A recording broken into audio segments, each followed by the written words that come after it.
안녕하세요. 미지과학입니다. 지난번에 오미크론에 대한 전파력에 대해서 말씀해 드렸었는데요. 오미크론은 전파력이 델타 변이보다 빠릅니다. 오늘은 또 다른 오미크론이 나왔다고 하여 정리해 보겠습니다. 영국서 PCR 검사에 안 걸리는 스텔스 오미크론 변이 보고, 전세계 확산 우려가 제기하고 있는 시종 코로나 바이러스 감염증 오미크론 변이 중 일반적으로 활용되는 코로나19 검사인 종합효소 연쇄반응 PCR에서 탐지되지 않는 스텔스 버전의 오미크론 변이가 발견됐다는 분석이 나왔다고 합니다. 오미크론 변이 확산을 추적하고 방역 조치를 취하는데 어려움이 가중될 수도 있다는 우려가 나온다고 합니다.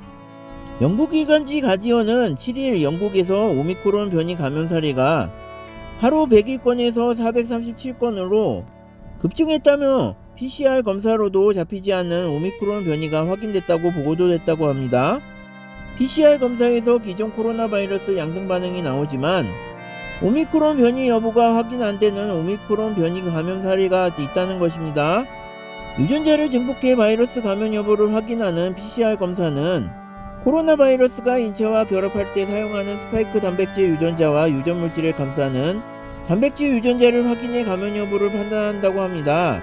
오미크론 변이의 경우 스파이크 단백질 유전자가 일부 유실되는 변이가 나타나면서 유전물질을 감싸는 단백질 유전자가 확인되면 오미크론 변이 감염자로 추정되고 있다고 합니다.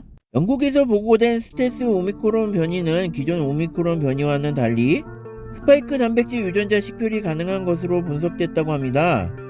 스파이크 단백질 유전자와 유전물질을 감싸는 단백질이 모두 탐지되면서 오미크론 변이 여부를 판단하기 어려워진 것입니다. 스텔스 오미크론 변이는 현재 PCR 검사로는 감염 여부 판단이 어렵고 검체를 통한 유전자 분석이 이루어져야 정확하게 판단할 수 있는 셈입니다. 전문가들은 이처럼 PCR 검사에서 잡히지 않는 오미크론 변이의 전파력을 우려하면서 동시에 기존 오미크론 변이와 다른 양상으로 전파될 수 있을 가능성을 우려하고 있다고 합니다. 기존 오미크론 변이가 델타 변이보다 전파력이 강한 것으로 알려진 가운데 PCR로 식별하기 어려운 스텔스 오미크론 변이의 전파력도 강하다면 걷잡을 수 없이 전파될 가능성이 있기 때문입니다. 과학자들은 오미크론 변이를 BA1과 BA2로 알려진 계통으로 나눠 분석하고 있다고 합니다. 기존 오미크론 변이가 BA1이라면 스텔스 오미크론 변이는 BA2에 속한다고 합니다. 프랑스와 배우 유니버시티 칼리지 런던 유전연구소장은 두 오미크론 변이 계통은 서로 다른 양상으로 전파할 가능성이 있다고 우려했다고 합니다. 아이고, 오미크론이 벌써 새로운 변종이 있다는 건데 정말 무섭네요. 코로나 변종 분화 속도가 정말 장난이 아니네요. 영국 공중보건당국에 따르면 스텔스 오미크론 변이는 최근 남아프리카와 호주, 캐나다에서 제출된 코로나 바이러스 유전체에서 7건이 첫 발견돼 이미 더 널리 퍼졌을 가능성도 있다고 합니다.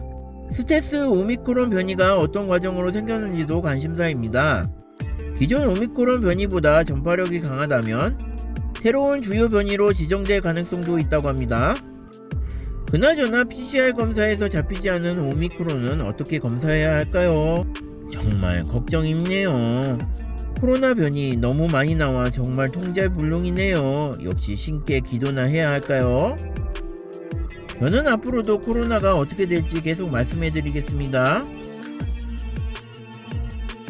끝까지 시청해주셔서 감사합니다. 좋아요와 구독을 꼭 눌러주세요.